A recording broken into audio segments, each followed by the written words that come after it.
Welcome to another episode of the AIAF Podcast. I'm Anna Smirnova and I will be your host today for the episode together with my colleague Christophe Bertrand. Christophe, how are you doing? I'm very good, thank you, Anna. We have a very interesting discussion today about one of the most important cases of the recent years in football, and we have a very special guest with us at this studio today.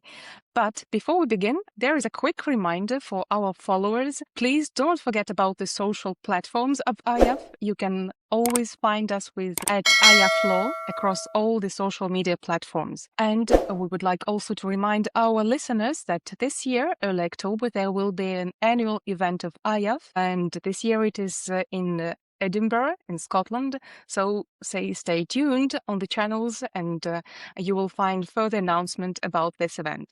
Having said this, we are delighted to welcome our very special guest today. Joining us is Patricia Moyersoen from France. Patricia is the founder of Moyersoen Avocat. She is a highly respected global sports lawyer who has been practicing in the field since the Court of Arbitration for Sport was born. She advises major French football and rugby clubs as well as sports federations, represents clients before national and international jurisdictions, including sports governing bodies, of course, including UEFA, FIFA, and Court of Arbitration for Sport. Patricia served also as a member of the UEFA Appeals body. And what is most important for our community is that she is the inspiration, founder, and creator of AIAF. As a founder of this organization, Patricia nowadays is the honorary president and the member of the executive committee. Patricia, we welcome you very much with us today. How are you doing? Thank you, Anna, very well. Before we move to the description of the Seraing case, could you kindly share a little bit about yourself, since this podcast is not only for the experienced lawyers, but also for those who are just in the beginning of their careers, while something as outstanding as your professional career would be a very good inspiration for the young lawyers as well. How did you become involved in sports law? It's a long story, but I can make it short. I started my career at the beginning of the 90s, so it's a long time ago. And I started by being specialized in entertainment law, mostly. And then it happened that sports law arrived in my life and my career because I, at that time, had the opportunity to be a Paris Saint-Germain lawyer, 1992. Wow. It's a long Wow. time ago and a long story. And at that time, I would say that I was very interested in very new sports law. And that time, they were not sports law. And entertainment law and sports law had a lot to share. So I started with a club at that time. And at that time, I started together with Christophe's father, Jean-Jacques Bertrand. He's a little bit older than me, but we were always fighting, me for the club, he for the players. And I learned a lot, not only with Jean-Jacques Bertrand, but also at that time, for instance, the transfer contract were only one page. You are selling a player to another club, only one page. And thanks to the lawyers, different lawyers, such as Jean-Jacques and now Christophe, we participate to build up the sports law by challenging the contract, challenging the rules. And for me, it started to be very exciting to do that. I became a sports lawyer. And then after we realized that football law is a small space, but very interesting. Now, more than 30 years, I can say that I'm working, challenging the regulation with different clients. And of course, I'm really interested in, but still I continue to be specialized and work in the field of entertainment law. That's great. Really impressive. Can I ask you one more question about your career path, which is relevant for AIAF? How did you come to the idea of creating our organization? What brought you inspiration in collecting all the best sports lawyers around the world in one place? Lucky enough to be involved in international cases. In the football international cases, through these different cases, I met a lot of colleagues, lawyers all around the world. You know, between lawyers, of course, we are fighting mostly, but we can create very good relationship in that sense that we are lawyers. We know how to keep the distance with the matter and the people. So I started to have very good friends all around the world as lawyers, and together with Jean-Jacques Bertrand, Juan de Dios Crespo, and others, we were a small team, and I went to each of them saying that what we should share our experience. It could be great not only to share our experience, but to talk all together and to see if we can help to improve all the football law regulation and all the environment. So the idea came like this, and we were a very small team. At the beginning, we decided that this association should be very international, and now it is very international. Even if the association is seated in France, we are gathering all together something like 150 lawyers all around the world. I am very proud of not only having the idea, but I'm still supporting a lot AIAF. And well, we are super grateful to you for all this achievement. And it's much more pleasant to meet in the events like AIAF Congress, like this year in Edinburgh, and then to meet all the familiar faces already prepared in the courts and sports governing bodies. Having said this, Christophe, if you're ready, let's go down to business. Yes, absolutely, Anna. Patricia, we're here today to speak about a case, a very interesting case. It's called the Seraing case, rendered by the European Court of Justice. Not that far ago, because it was last August 1st. I'd like to start maybe with a general question, not to influence any of your thinking of this decision, but in fact, what is for you the main point of this decision? If you could maybe focus on that first, and also explain us what is the background of this decision, how it came, how it was rendered, and then the focus on the main point of your understanding of this decision. Look, I've read a lot in preparing this podcast about a lot of publications were made. A lot of academics wrote on this decision. Of course, I read the decision, but also all the comments. My view is most of the says, okay, Seraing, his decision is not that important. We knew already, thanks to the previous decision, like ISU International Skating Union case, nothing new. I do not agree with this. I think it is a very important decision. And I think that through this decision, the Court of Justice of the European Union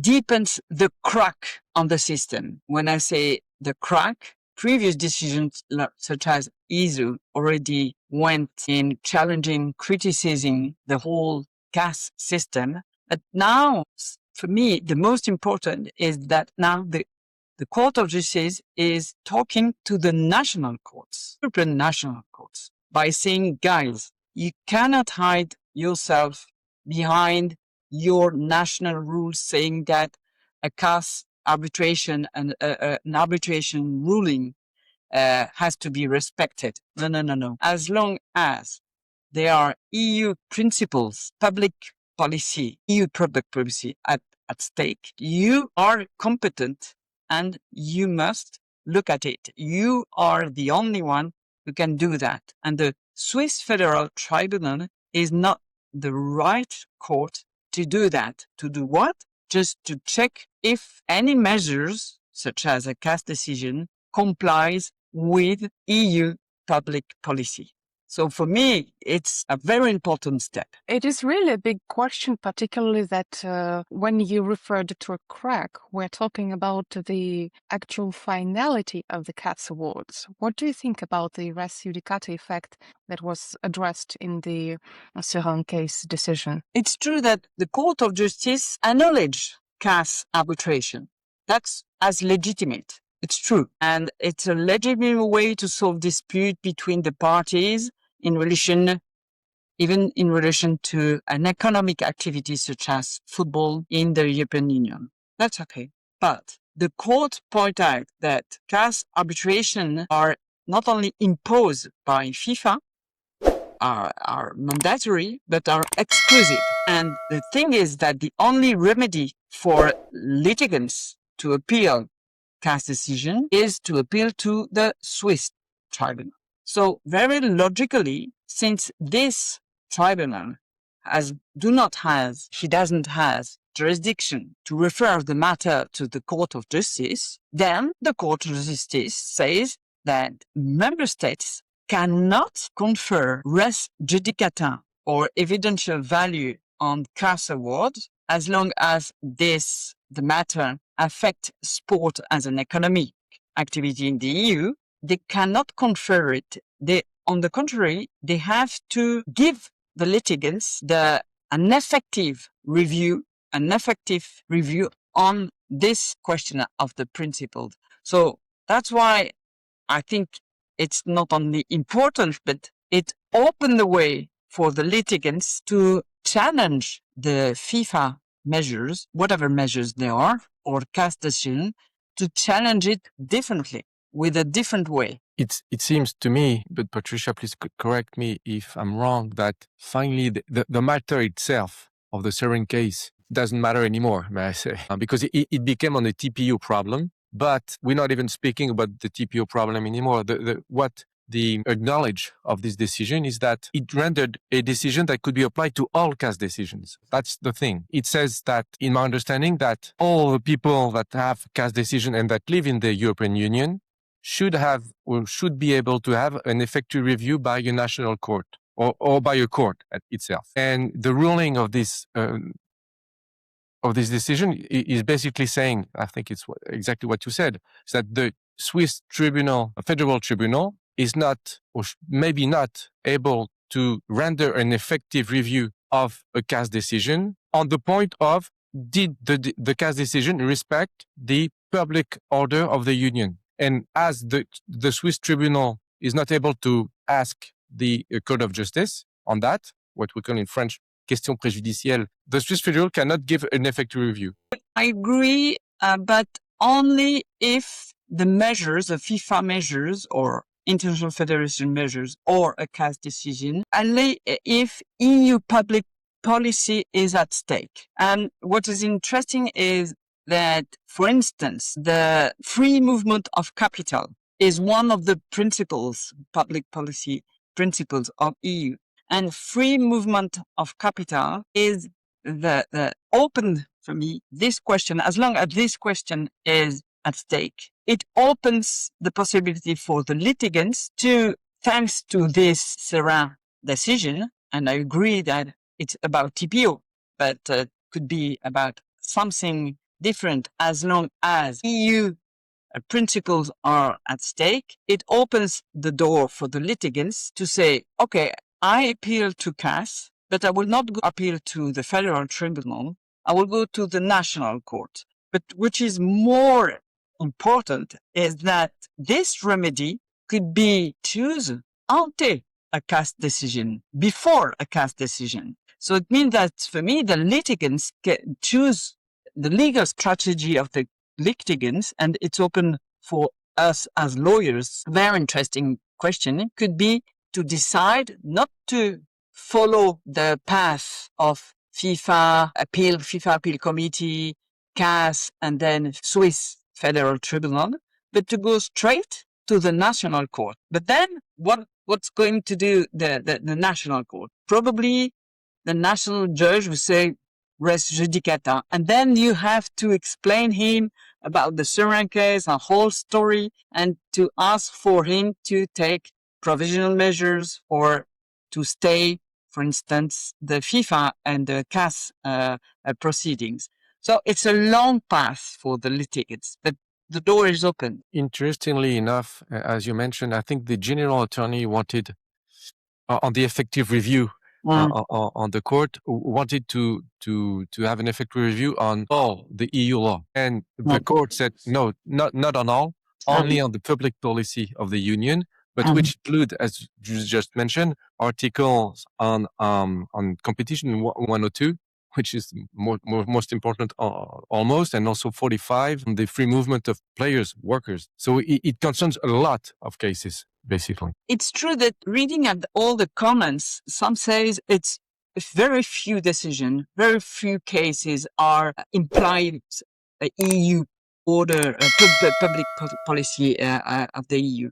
I do not agree with this because just looking at free movement of capital, it means that any investors, even an investor who is not seated in a state member, even someone coming from any part of the world, wanting to invest in a football club, for instance, and it opened, for instance, multi-ownership of clubs. An investor coming from abroad, not seated in the EU, can raise an EU very important principle, which is the freedom of movement of capital, and ask for a national judge to give him an effective review on the measures or on the CAS decision or on the FIFA decision. To what extent would this review be possible? Because I'm trying to think over this implementation of this judgment in practical perspective.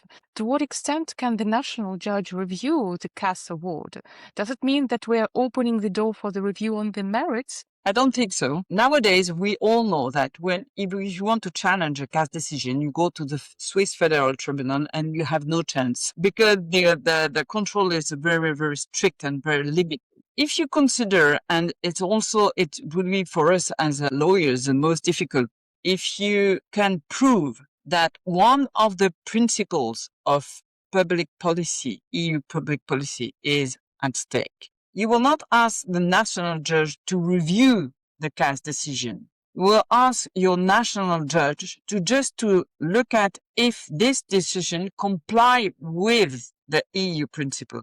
If not, you can ask for provisional measures, and provisional measures could be, for instance, to say that the CAS decision cannot be effective in your country or is not opposable to you. It could be also for a measure, FIFA regulation, any FIFA regulation, and we have a lot of FIFA regulations who are linked with these principles of free movement of people, of capitals, but others also very important principles. You can ask a national judge just to stay the proceedings before CAS. The most difficult for me would be first to find the client who agree to follow you on that path, because it's long. If you look at the Seraing case, the lawyers, our colleague, it's altogether, they had 8 steps to get this decision. So it's a long path, and find a client who follow you up to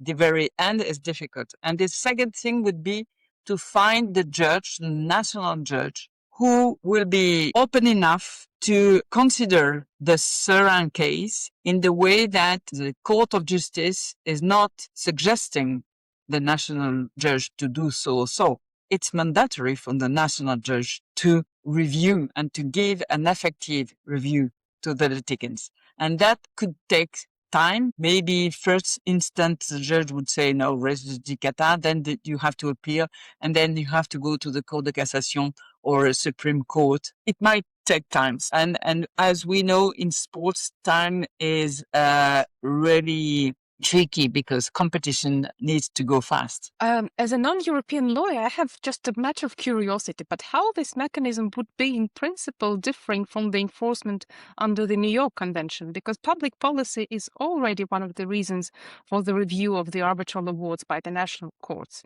Just since I'm not very much in the EU law, and here I trust you and Christophe much better for the judgment on how is it different then from the general enforcement mechanisms already existing in international arbitration? It's a very difficult question. To make it simple, the National Convention of New York gives the judge the duty to look at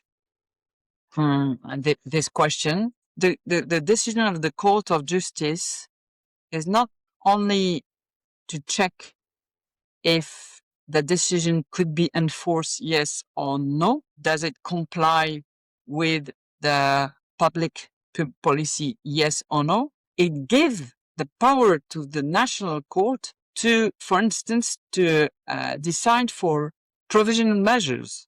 And this is totally different. It gives the power to the national court to be active, not to say yes or no. And this is, for me, the most important lesson from the Seraing decision we can. And if I read correctly, also the decision, it says, because it's mentioning the New York Convention. Yes. And it's because all those countries, let's say European countries and Switzerland, signed the New York Convention. And this convention is also recognizing the fact that it has to respect public order, control on public order.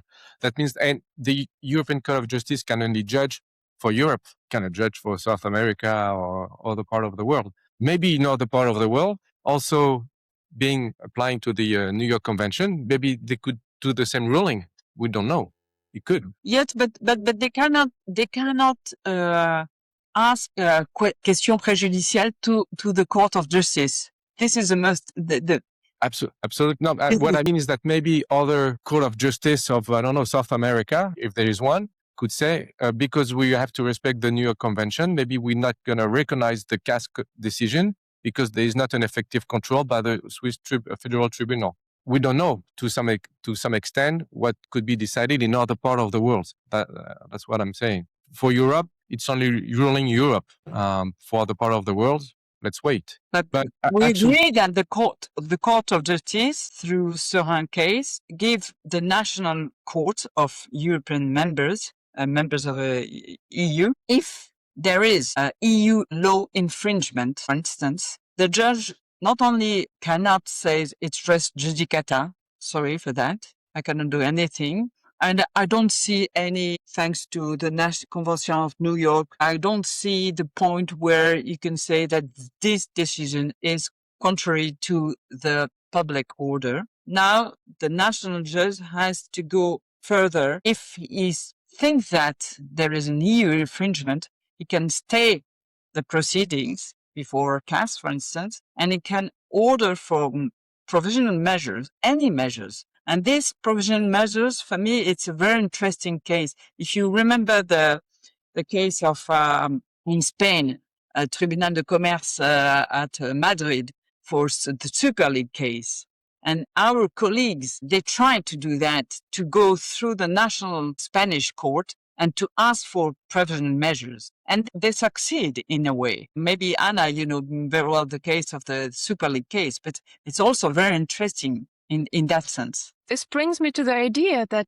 actually we're opening the door to the end of uniformity in the enforcement of the CAS decisions. Because when you have a treaty of 27 countries, no judges in each of these jurisdictions may have different opinion on how to apply the Seraing case and how would be the aftermath of that case in all the 27 countries. Yes and no, because EU principles are the same all around EU states for all the EU. The principles are the same. If you look at the free movement of capitals, should be enforced by any national court in any EU state the exact same way. So at the end, could be uniform, the decision. What I was meaning is that we have now the two levels of public policy. The one is of the EU and the other is of the national countries, which are the members. Right. That's what I was actually implying by my question. Okay, yeah, I agree. Fully agree. Correct. Patricia, in your point of view, what is the actual impact of this decision since it was rendered? I precise my question. In paragraph 99 of this decision, the court almost is giving a hint on what could be done, as it says that if the Court of Arbitration had his home in a European country, then it would be fine because it could be asked a prejudicial question. Did that change anything in the point of view of the CAS, as your point of view, in the arbitrators, for people around the CAS system? It should, but as I can see, it doesn't change for them in their view. Except that if you look at UEFA has opened the door to have CAS decisions seated in Dublin. If I'm not wrong, ICAS has not taken a decision on that. Even if UEFA regulation had set this possibility to have a CAS arbitration abroad outside of Switzerland in Ireland, we're going to see if ICAS agrees or not, and if they agree to change and to have different cities, could be in Dublin or in other space, but other states. For me, the arbitration mechanism of CAS should adapt itself. It's my view. And if ICAS do not take a step by changing or opening other seated for when, like UEFA is suggesting, then the litigants will push and push and push. It takes time. It's sure that it takes time. But I'm sure that my view is that the Court of Justice, if after the ESU case, the Seraing case, 5, 6, 7 years and nothing changed, we're going to have another ruling saying, guys, stop now. You have to change. Or the other possibility is that CAS will not change at all, ICAS will not change at all, but national judge, such as the German one, because we've seen that in Germany, I'm not specialized in German law, but it's pretty different than the French law. The German judge will take a step, an important step, and then it will open another crack in the system. So yes, first, for the lesson for us as lawyers, depending on who are your clients, of course, but we have to be prepared to challenge the decision or to answer the counterparty you have in your case, and the counterparty who is choosing the way to go to the national court. We have to be prepared to defend our client on this specific case. So for me, the main change is if CAS do not change, if FIFA do not change, if nobody's changed and just wait, the real change is for us as lawyers. Do you think it can also provoke some abuse from the parties to challenge and to get the provisional measures at the national courts in order to avoid the negative effects of the CAS awards? For me, a lawyer never abuse of his right to defend his client. So for me, there is Excellent answer. I love it. Of course, but sometimes we need a challenger. Someone who, look, the bossman, the guy, someone we could say that bossman abuse, but not. So, no. Very good. Absolutely agree on this point. A general question on the future, even if we cannot know the future, but and of course, as you said, Patricia, for example, it doesn't concern disciplinary matters as long. These also a lot of matters, transfer matters, especially, are very much concerned, I think, with this decision. What do you see on the impact for, I don't know, next year, next 2 years, next 5 years on the architecture of the CAS system, may I say, on all those questions? I have a long experience because I started more than 35 years ago with the whole system, and the whole system, they improve, really. FIFA improve a lot, the regulation. I don't think that CAS is acting in the same way because they are very good in we can say they are making a good job. And they even try to apply EU law. But it's funny to see that how the arbitrators are trying to do it to avoid any criticism from the Court of Justice. And they are really involved and they are trying to improve. But look, there are other systems, like if you look at sports resolution, for instance. So what is the future? CAS is not the only one. So for me, it's always the same story. If you do not improve, if you do not listen at what's going on around, and if you just stay saying that we are the best, we are going to continue like this, you take a big risk. And instead of, could be so interesting to have the possibility to have another seat of CAS. For me, it would be fantastic to be in Paris, for instance, to have a Paris CAS arbitration, or a Dublin, or in Barcelona. But that would be a good way to listen at what the Court of Justice is suggesting and opening the way for all litigants, even those outside of Europe, this possibility to choose and to participate, because we all agree that decision should be uniformized. It's important in sports. Sports needs that. But why staying in Switzerland? It could be easy to do it. So for me, the future is to be more flexible. Possibly even more international, because all the places you've mentioned are still within EU, and we see that FIFA is expanding and still sport is global. As a non-EU lawyer, I always have these questions. Why don't we take into account the international treaties, regional treaties existing on the other levels? Therefore, yes, I think Christophe mentioned this earlier during our discussion, that there might be other countries around the world with the similar Court of Justice asking the same questions. So our challenge would be to maintain the uniformity to the best extent we can, taking into account EU law, taking into account national laws, and doing the best for sport. We should be super happy about these challenges that are coming on our business plate of every day. With this, I think we should thank each other for this wonderful discussion. Very inspiring, very fruitful. Patricia, thank you so much for being with us today, for answering the tricky questions we tried to pose to you with Christophe. Thank you very much, Anna. Thank you, Christophe. Thank you very much. Thank you for being with us, Patricia. Thank you a lot. Thank you, Anna, also for being. And thanks to you, Christophe.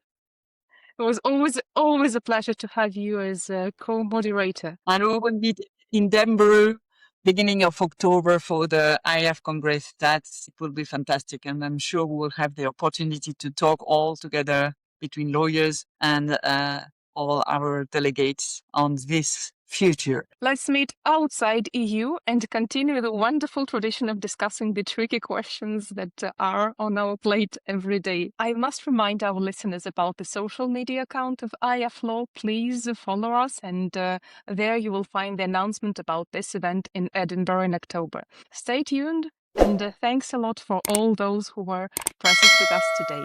See you in the next chapter. Bye-bye. Bye.